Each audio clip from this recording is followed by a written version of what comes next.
اعوذ باللہ من الشیطان الرجیم بسم اللہ الرحمن الرحیم وبہ نستعین وہو خیر ناصر و معین۔ مومنین کرام، السلام علیکم ورحمۃ اللہ وبرکاتہ۔ ایام فاطمیہ کی مناسبت سے تمام مومنین کو تسلیت عرض کرتا ہوں۔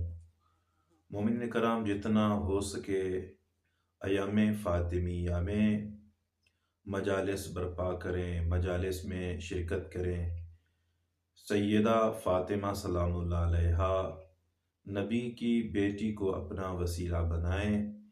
جس نے بھی فاطمہ زہرا سلام اللہ علیہا کو اپنا وسیلہ بنایا ہے، وہ ہر میدان میں، چاہے دنیا کا میدان ہو چاہے اخروی میدان ہو، وہ انسان اس میں کامیاب ہو جاتا ہے۔ جس طرح تاریخ میں ملتا ہے کہ ایک ہمارے عالم دین گزرے ہیں، سید محمد کاظم قزوینی۔ صدام ملعون کا دور ہے، اس کو کربلا سے گرفتار کرتے ہیں۔ سید بزرگوار کو جب گرفتار کر کے صدام کے پاس لے جاتے ہیں، انہیں کہا گیا کہ ان کو لے جاؤ بغداد کی طرف لے کے یہ جا رہے تھے۔ تو جب ان کو گرفتار کر کے لے کے جا رہے تھے تو سید بزرگوار فرماتے ہیں کہ ہماری آنکھوں کے اوپر پٹی باندھی گئی اور ہمیں ڈالوں میں بٹھایا گیا، گاڑی میں بٹھایا گیا، ہمیں بغداد کی طرف ہمارا سفر شروع ہوا۔ سید بزرگوار کہتے ہیں کہ ہم جب راستے میں کسی ایک جنگل کے قریب پہنچے تو ہمارے گاڑیوں کے رخ اس جنگل کی طرف کر دیے گئے، ہمیں جنگل کے درمیان لے گئے۔ جب وہاں جنگل کے درمیان پہنچے تو ہماری آنکھوں سے پٹی اتاری گئی، تو ہمارے سامنے قبریں کھودنے شروع کر دی کہ ان لوگوں کو یہاں زندہ ہی دفن کر دینا ہے۔ سب لوگ حیران و پریشانی کے عالم میں تھے۔ سید بزرگوار سید محمد کاظم قزوینی رحمۃ اللہ علیہ یہ فرماتے ہیں کہ میں نے ڈائریکٹ اللہ سے متوسل ہوا اور واسطہ جناب سیدہ کا دیا۔ کیسے توسل کیا؟ سید بزرگوار فرماتے ہیں میں نے توسل کیا، رب العزت اگر میں یہاں ان ظالموں کے ظلم سے بچ گیا تو میں ایک کتاب لکھوں گا جناب فاطمہ سلام اللہ علیہا کے اوپر، کتاب کا نام بھی رکھوں گا فاطمہ من المہد الی اللحد۔ سید بزرگوار کہتے ہیں کہ ابھی میں متوسل بی بی سے ہوا اور واسطہ اللہ کو بی بی کا دیا۔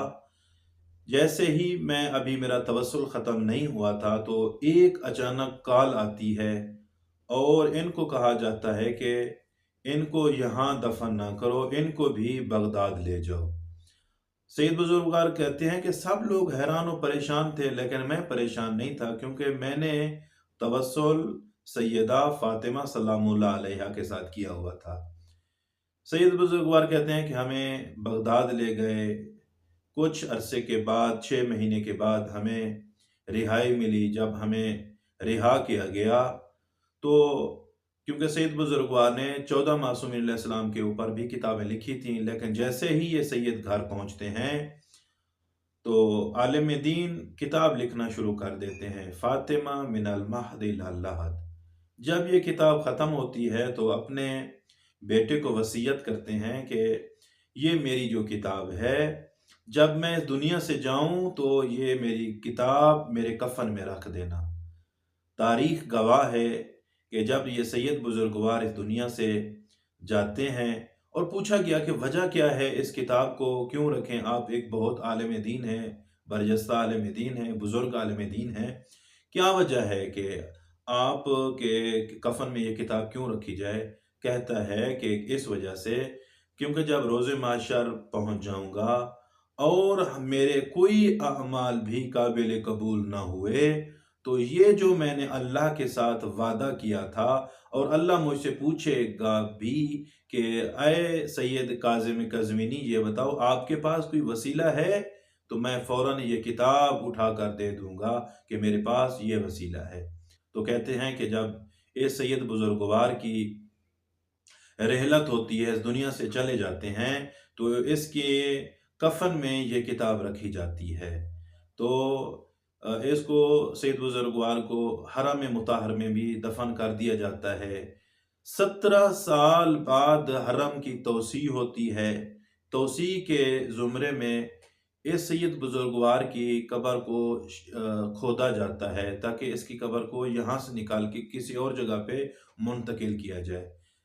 تاریخ گواہ ہے، کہتے ہیں کہ جب 17 سال، جو لوگ سائنس سے لوگ ریلیٹڈ ہیں ان کو پتہ ہے کہ چند دن کے بعد انسان کی میت جو ہے وہ ختم گلنا شروع ہو جاتی ہے، گل سڑ جاتی ہے، لیکن 17 سال کے بعد جب اس سید بزرگوار کی قبر کو کھودا گیا تو کیا دیکھتے ہیں کہ سید بزرگوار کا نہ کفن میلا ہے، نہ جسم کا کوئی حصے کو کوئی خراش ہے، نہ کوئی جسم کا کوئی حصہ گلا ہوا ہے، بلکہ جو وسیلہ ساتھ تھا وہ بھی، یعنی وہ جو کتاب سید بزرگوار نے لکھی تھی وہ بھی ساتھ تھی۔